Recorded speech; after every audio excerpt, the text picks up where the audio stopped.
When I think about my life story, I truly think about the women before me and how their strength and resilience has brought me here in this exact moment with you all today.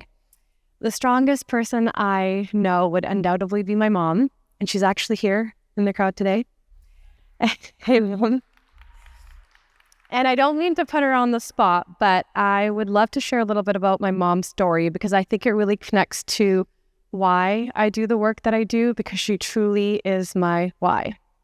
My mom was born in a small village in northern India, in Punjab, and went to bed hungry for the first 13 years of her life. One day after school, she came home and they told her they found her husband. Therefore, she had an arranged marriage and immigrated over to Canada. The circumstance did not work out, and my mom actually ended up running away to a women's shelter with me as an infant here in Vancouver. I can't imagine how terrifying that night must have been for my mom as a young girl with me as an infant, not speaking the language, not having any family support, not having any money. She started cleaning people's homes during the day and learning basic English at night, and she ended up getting her master's in education.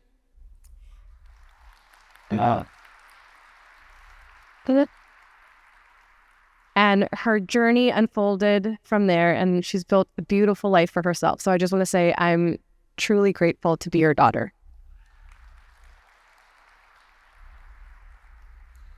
So when I grew up, I didn't see homeless people as the other because I was very aware that my mom was in that position once. That's why as a young teenager, I started working in homeless shelters and on the downtown side of Vancouver and co-founded a project that helped reconnect residents on the downtown side of Vancouver with their lost loved ones. The first woman I ever met on the streets, her name was Sandra, an incredible Indigenous woman who hadn't seen her daughter in over 10 years. We were able to find her daughter, and her daughter actually had thought her mom had passed away because she had come and tried to look for her on the streets and couldn't find her. We were able to fly her down and do a beautiful mother-daughter weekend. And from there, we were able to reconnect over 500 families across Canada.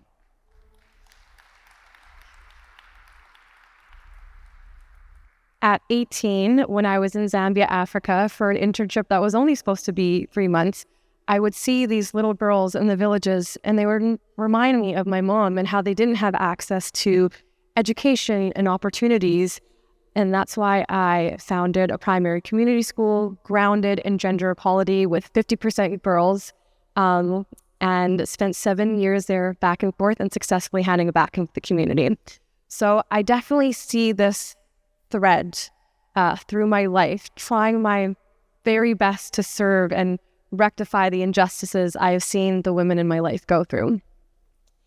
I'm sure for young people right now and everyone, the world can seem dark and tough, and where do we even begin to make change and bring light? But I would encourage young girls that are out there, unfortunately, we don't have to look far to witness injustices in our communities, witness injustices that are happening to the women around us. And I want to say we really do have the power to create and forge our own path, even if we might not see it.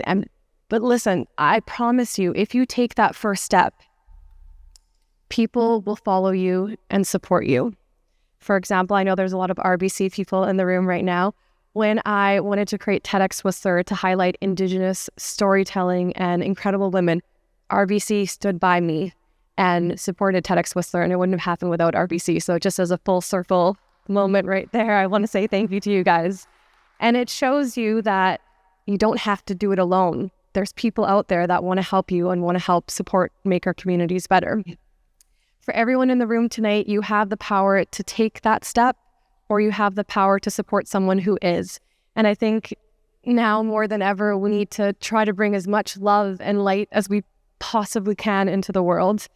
DARPAN has kindly been following my work ever since I was a young girl. So from the bottom of my heart, I really want to thank Ramneek and Gurvinder, the entire DARPAN team, each and every sponsor here tonight, and everyone in the room. So thank you.